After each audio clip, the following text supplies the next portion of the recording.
Здравейте, банда! В това видео ще ви покажа как се свързва девиаторен ключ или така наречената схема 6. Доста хора в реалния живот и в коментари в YouTube ме помолиха да направя такова видео, така че дойде и неговото време. Зад мен е апгрейднатата тестова дъска.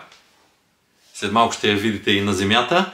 Хайде да се залавяме за работа, за да научим нещо ново. Това видео е само с обучителна цел. Ако ви трябва професионалист, не се поколебайте и го извикайте, за да може той да свърже тази схема. А сега нека преминем към обучението. За да е максимално точно, имаме предпазителче, фанал съм си фаза от някъде, излиза фазата и влиза тук в кутията. Предпазителят е свален, така че съответно все още нямам ток тук. Да преминем към схемата на свързване.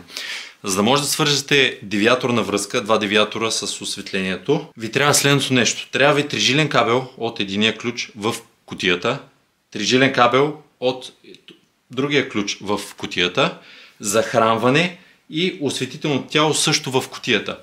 Сега, много важно да отбележим, че тук цветовете са синьо и жълто зелено, но по тях ще текат фази. Това няма да са 0 и земя, това ще текат фази, но тъй като кабелът, който закупите, обикновено е с трите цвята, ще обясня как се свързва цветово и е изключително елементарно, когато се следват тези принципи. Започвам с фазата, защото мислено проследявам на къде трябва да отиде и така става най-лесно. Затова трябва да подам фаза на първият ключ, без значение на кой от девиаторите, на първия ключ.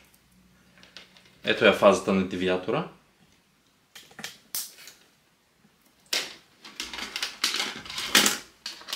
Подавам фаза на първия ключ.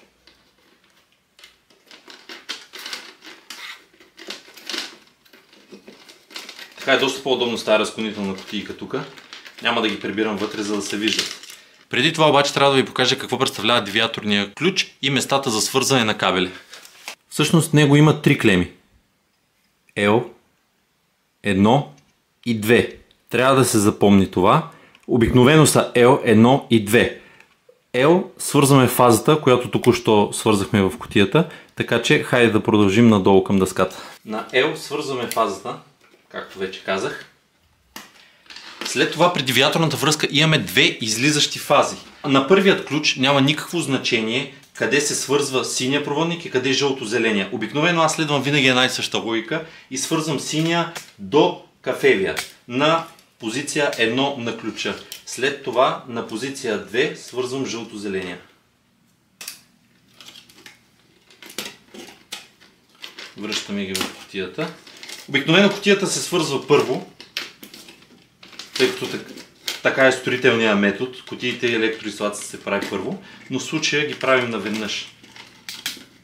След това тези две връщащи фази трябва да бъдат подадени към следващия девиатор. Затова също по цветове ги свързвам с следващия девиатор. Синьо с синьо и жълто-зелено с жълто-зелено.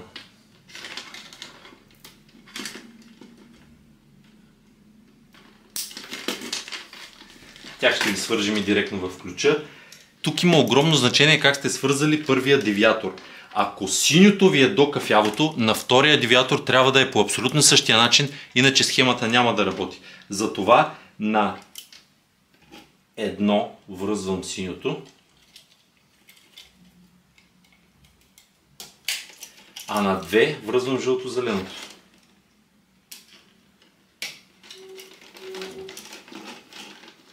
На L връзвам кафявото.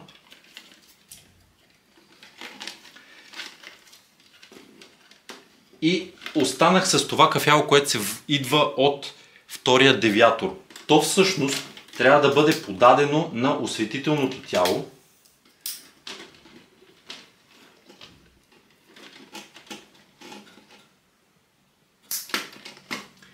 И с фазите сме готови. Остава да свържем нулите. Всъщност те са две нули. Входната нула и тази към лампата. И заземителния проводник.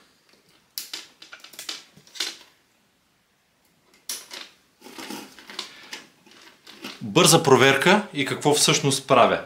Ето е входната фаза. Подаваме я към девиатора. От него връщаме две фази към следващия девиатор, синята и жълто-зелената, а изходната фаза от втория девиатор свързваме с фазата на осветителното тяло, нулата и земята на осветителното тяло са директни. Това е схемата на свързване, а сега да видим дали работи. Вдигаме предпазителя, явно работи, щом вече светна. Гася от този ключ, светвам от този ключ. Гася от същия, светвам от другия. Точно така работи девиаторната връзка. А сега да преминем нататък и да направим нещата по-интересни, да ви обясня принципа на действие на всичко това и какво се случва вътре в ключовете. Преминаваме вече към опитната установка. Това е имитация на ключ. В ключа има 3 пъпки, ето ги кафявите проводници, ето го синьото и жълто-зеленото. Да повторим схемата на свързване. От захранващия кабел идва на EO. На едно връзваме синия проводник, който отива до другият ключ. На 2 връзваме жълто-зеления проводник, който отива до другата пъпка на другия ключ. А на EO, на вторият ключ, подаваме фаза на лампата. Нулата и земята на лампата са свързани директно. И какво всъщност се случва в ключа? Както предния път, по този начин показвам един изключително приятен визуален пример и е много лесно да се разбере какво всъщност се случва в ключа. Затова подавам напрежение. Така, лампата е светната. Искам да изгася от другият ключ. В ключовете има 2 позиции. Не може да застане така. Цъкам ключа, лампата светва. Да, обаче отивам на другия край на коридора и искам да загася лампата. Натискам ключа, лампата изгася. Връщам се от мястото, от което съм. Цъкам отново ключа, лампата светва. Отивам на другия край на коридора. Цъкам ключа, лампата изгасва. Ето тази постоянна връзка между двата ключа прави реално схемата възможна. Това беше свързването на девиаторните ключове или така наречената схема 6. От тук насетне само ще увеличаваме трудността на свързванията. За разлика от предходните две, тази си е сравнително по-сложна схема, но не е чак толкова сложна, не е някаква ракетна наука. Ако следвате всичко във видеото, ще го направите много лесно. И пак казвам, ако ви трябва професионална помощ, не се колебайте и извикайте електротехник. Токът не е шега. Естествено, ако това видео ви е харесало, може да ударите един палец нагоре, да се абонирате за канала, защото предстоят още много такива видеа и ще се видим в следващото видео. До скоро!